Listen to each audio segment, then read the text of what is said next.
बिस्मिल्लाहिर्रहमानिर्रहीम।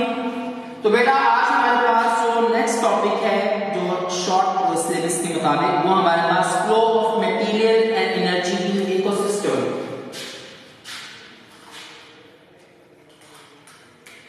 Flow of material है ये टॉपिक रीडिंग वाला है, तो इसमें मैंने चंद एक बात क्लास करनी है, बाकी फिर रीड करते हैं। तो इसमें मैंने एक बात करनी है तुम्हारा ट्रॉफिक लेवल्स के बारे में।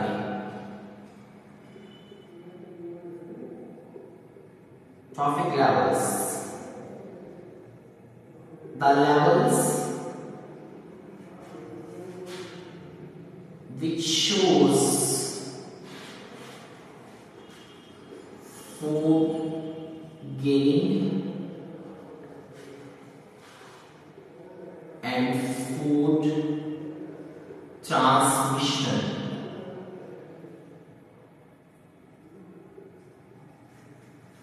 ratios are quantity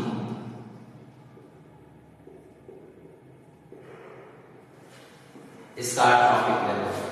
ये वो लेवल्स हैं कि जो हमें खुराक हासिल करने के मुताबिक और खुराक की ट्रांसमिशन की मिकदार के मुताबिक हमें बताए, वो लेवल्स हमारे पास क्या कहलाते हैं? ट्रॉफिक लेवल्स कहलाते हैं। तो आपका जो इकोसिस्टम है इसमें 4 से 5 ट्रॉफिक लेवल होते हैं और इब्तिदा किससे होती है? प्लांट से। जैसे मैंने तुम लोगों को कंपोनेंट्स बताए हैं, प्रोड्यूसर जिसे बोला जाता है। अब प्रोड्यूसर्स आपके इकोसिस्टम का पहला लेवल बनाते हैं, ट्रॉफिक लेवल, कि ये खुराक हासिल करते हैं और फिर अपनी खुराक अगले लेवल में कैसे ट्रांसफर करते हैं। तो ये ट्रॉफिक लेवल में बताता है ये कि एक ऑर्गेनिज्म किस तरह खुराक गेन करता है या फूड को कैसे ट्रांसमिट करता है। फूड की ट्रांसमिशन क्वांटिटी हमें बताता है कि अगले लेवल के अंदर ये कितनी एनर्जी को, कितनी मिकदार को भेज रहा है, वो ट्रॉफिक लेवल्स कहलाते हैं। तो आपके इकोसिस्टम का पहला ट्रॉफिक लेवल प्लांट्स है और उसके बाद आप लोगे कंज्यूमर्स हैं। और कंज्यूमर्स की यहाँ पर जो है मैं बात कर रहा हूँ आप लोगों की, पहले बनते हैं प्राइमरी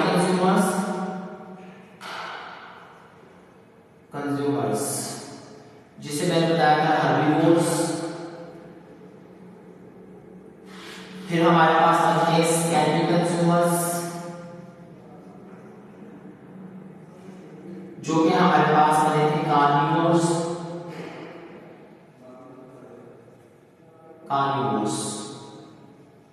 और तीसरा हमारे पास बने थे tertiary.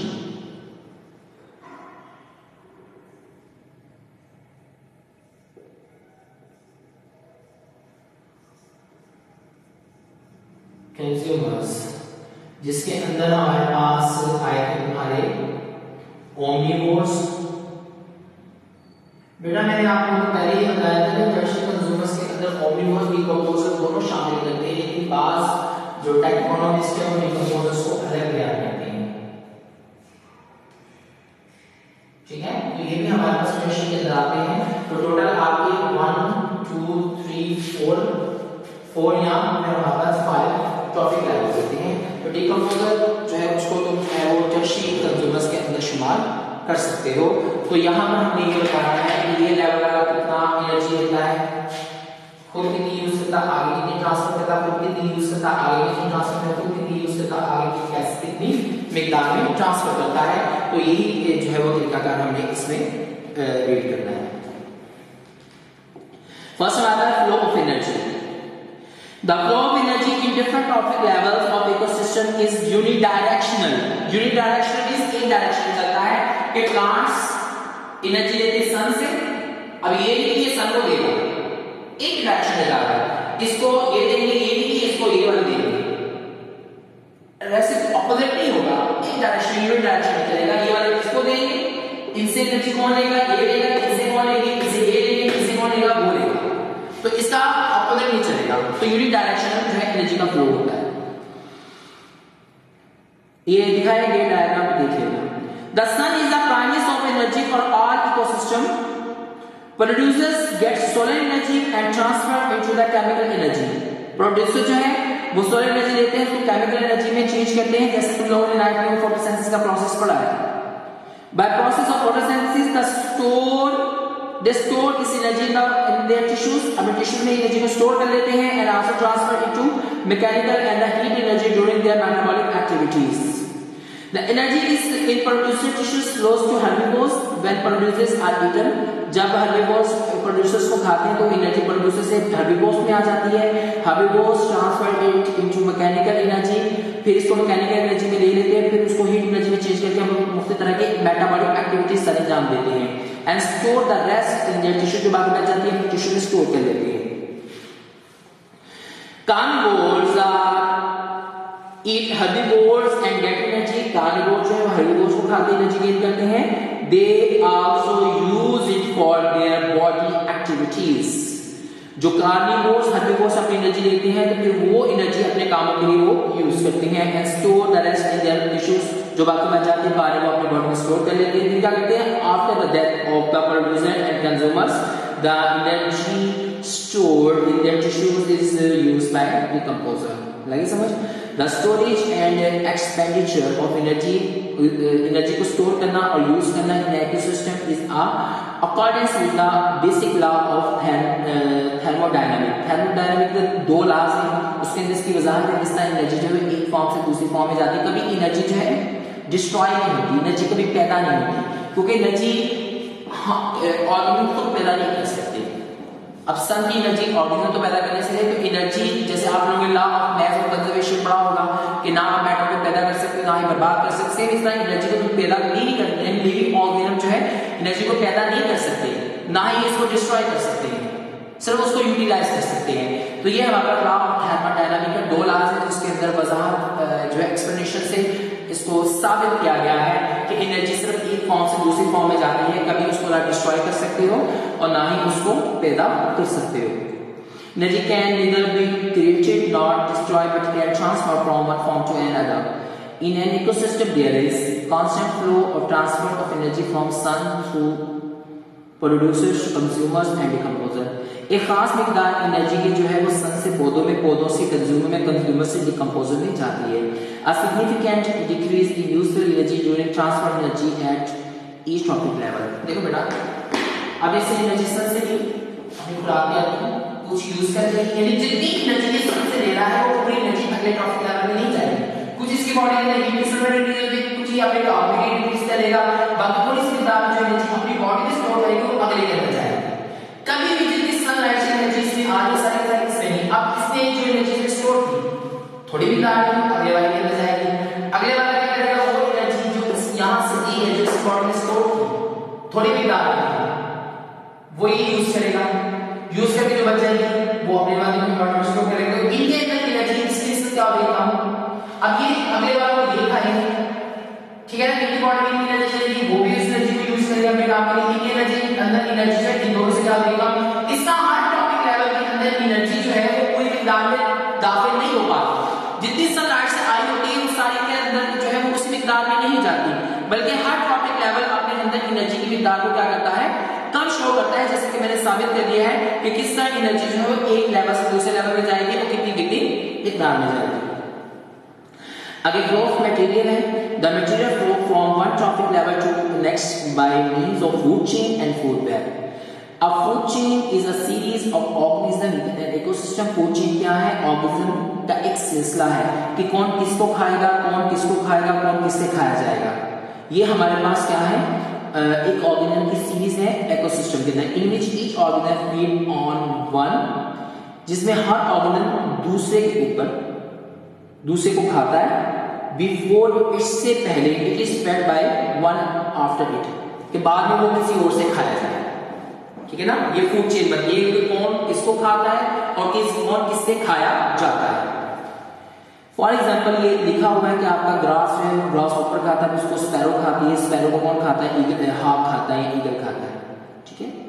The base of food chain is always formed by a plant. लेकिन हमेशा फूड चेन की बेस क्या होती है? प्लांट्स को. प्लांट्स वहां जरिया है जो आपके इकोसिस्टम के अंदर सनलाइट की एनर्जी को लेकर आए. ठीक है? It eaten by the primary consumer, जिसे हर्बिवोर्स मैंने कहा है, वो हर्बिवोर्स खाते हैं. which is fed upon by scanty consumer, फिर उसको scanty consumer यानी कार्निवोर्स खाते हैं. ठीक है? and secondary consumers may be eaten by our tertiary consumers. या तो सिर्फ tertiary consumers खाएंगे या फिर decomposable tertiary consumer वो इसको खा लेगा मरने के बाद, या जिंदा को वो जैसे हम इंसान गोश्त खाते हैं, ठीक है। ये सारी बातें मैंने पहले की हुई, तो यहाँ पर बहस करने की जरूरत नहीं है। A food chain can therefore as represented दिखाया गया है। A food chain sometimes ऐसे होता है कि एक food chain बनी है, जैसे ये तरतीब में बनाया है, प्लांट को ये खाया उसने इसको। बात ऐसा होता है कि एक ट्रॉफिक लेवल का ऑर्गेनिक यही है, ये कभी जो है वो एक लेवल से अपने ग़िज़ा में वो दूसरी तरह के जानवर खा रहा होता है। अब देखो ना, प्लांट की एक टाइप जो है वो वो नहीं खाते हैं, बल्कि मुख्तलिफ टाइप्स के हर्ब्स खा रहे हैं, पत्ते, फल, फूल, फ्रूट्स खा रहे होते हैं, ठीक है ना। हम सिर्फ एक चीज खा रहे होते हैं। तो जब हमारे पास एक लेवल का जो ऑर्गेनिज्म मुख्तलिफ जगहों से मुख्तलिफ तरीके से अपनी ग़िज़ा को ले रहा होता है, एक चीज नहीं खा रहा होता बल्कि एक से ज्यादा चीजें वो खा रहा होता है, तो वो हमारे पास फूड चेन हमारे पास किस फॉर्म में फिर आ जाएगा, फूड वेब की फॉर्म में आ जाएगा। जैसे अब इंसान एक चीज थोड़ी खाता है, कितनी चीजें खाता है, रंग बनेगी खाता है, तो वो हमारे पास इतनी सारी जो फूड चेन्स बन जाएंगी जहां से एक ऑर्गन अपनी खुराक हासिल कर रहा है, वो सारी फूड चेन मिलकर क्या बना देंगे, फूड वेब बना देंगे। A food chain involve nutritive interactions among the biotic components of an ecosystem. Ecosystem के अंदर जो बायो कंपोनेंट्स है उसके अंदर ये ग़िज़ा का जो इंटरेक्शन ताल्लुक है उसको ज़ाहिर करता है। यूजुअली दे आर 4 और 5 टॉपिक लगे, मैंने पहले बता दिया, ठीक है। Shorter food provides great availability energy and vice versa. अब आपके अगर ट्रॉफिक लेवल के अंदर ऑक्सीजन कम है, ठीक है ना, ऑक्सीजन क्या है, कम है, तो सबको एनर्जी जो है वो मुनासिब मिकदार से ज्यादा है। फॉर एग्जांपल अभी हम प्लांट को ये पानी का जो खा दिया, यहाँ पर ऑक्सीजन की इलाका है, उसमें इतने सारे फल ये फ्रूट्स वगैरह है, वहाँ पर ये हेर्बिवोर्स खाते तो ज़ाहिर नहीं हेर्बिवोर्स को वहाँ से खुराक क्या होगी, ज़्यादा हासिल होगी।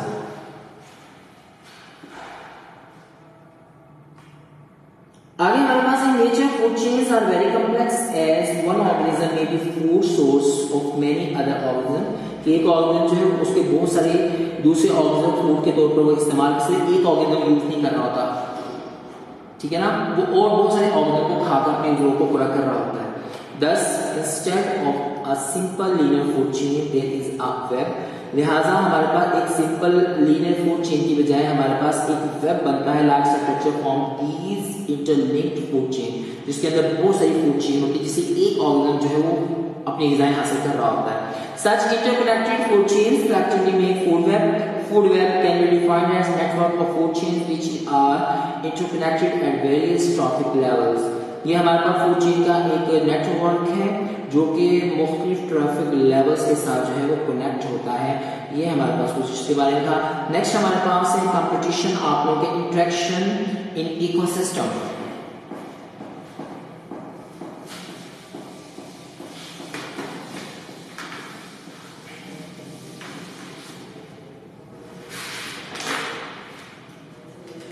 Interaction of ecosystem.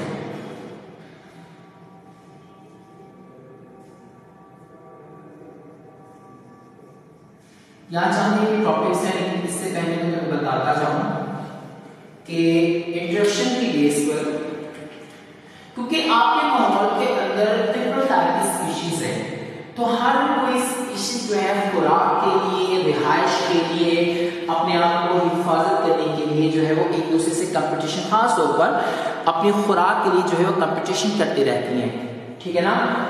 ये माहौल के अंदर कुदरती सिलसिला चलता है। लिहाजा जो हमारे पास इंटरेक्शन या कंपटीशन है, इसको आगे हम दो टाइप्स में डिवाइड करते हैं, ठीक है ना। कंपटीशन को इसकी दो टाइप्स है, एक हमारे पास इंट्रा स्पेसिफिक है और दूसरा हमारे पास है इंटर स्पेसिफिक कंपटीशन। बेटा बात सुनो, कंपटीशन सारे जो भी आप यहाँ पे इंटरेक्शन आएगी, चाहे सिम्बियोसिस आ रही, कॉमन सर्विस, सब के अंदर वो बताया जाएगा कि हमारे पास कंपटीशन किस अंदाज का, कौन किसके साथ क्या कर रहा है, ठीक है। तो यहाँ पर हमारे पास जो इंट्रा स्पेसिफिक कंपटीशन होता है, ये एक स्पीशीज के मेंबर्स के दरमियान मुकाबला होता है, ठीक है। Competition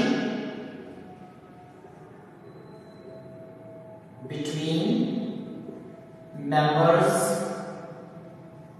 of same species। जो डिफरेंट स्पीशीज के मेंबर्स के दरमियान डिफरेंट पॉपुलेशन क्या है, कंपटीशन बिटवीन डिफरेंट पॉपुलेशन। जो पॉपुलेशन के अंदर हो उसमें पॉपुलेशन क्या है, जिसमें सेम मेंबर्स हो एक ही स्पीशीज के, उनकी पॉपुलेशन को जब डिफरेंट पॉपुलेशन आ जाएगी इसमें डिफरेंट स्पीशीज हमारे पास आ जाएंगी। तो जो हमारे पास सेम स्पीशीज के मेंबर या पॉपुलेशन के दरमियान कंपटीशन होता है वो इंट्रा स्पेसिफिक होता है, और जो डिफरेंट पॉपुलेशन के दरमियान कंपटीशन होता है वो हमारे पास क्या होता है, इंटर स्पेसिफिक। तो ये मैं थोड़ा सा बताना, नेक्स्ट को आप लोग के शॉर्ट सिलेबस में शामिल किया गया है। उसमें हमारे पास है इंटरेक्शन के अंदर सिम्बियोसिस।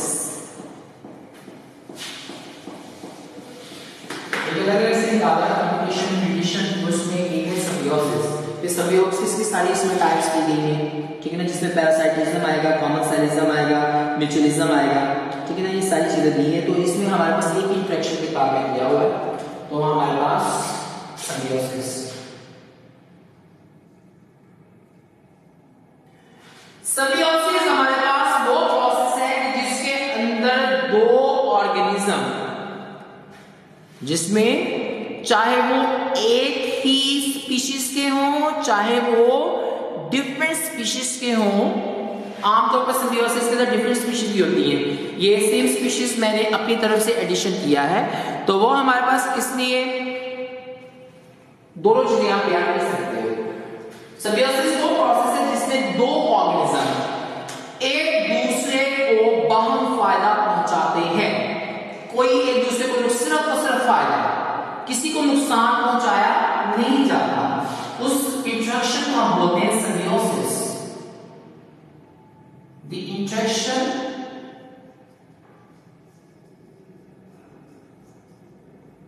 इन विच सेम भी हो सकती है, डिफरेंट भी, इसमें दोनों ऑर्गेनिज्म हो सकते हैं, in which both organisms get benefit from each other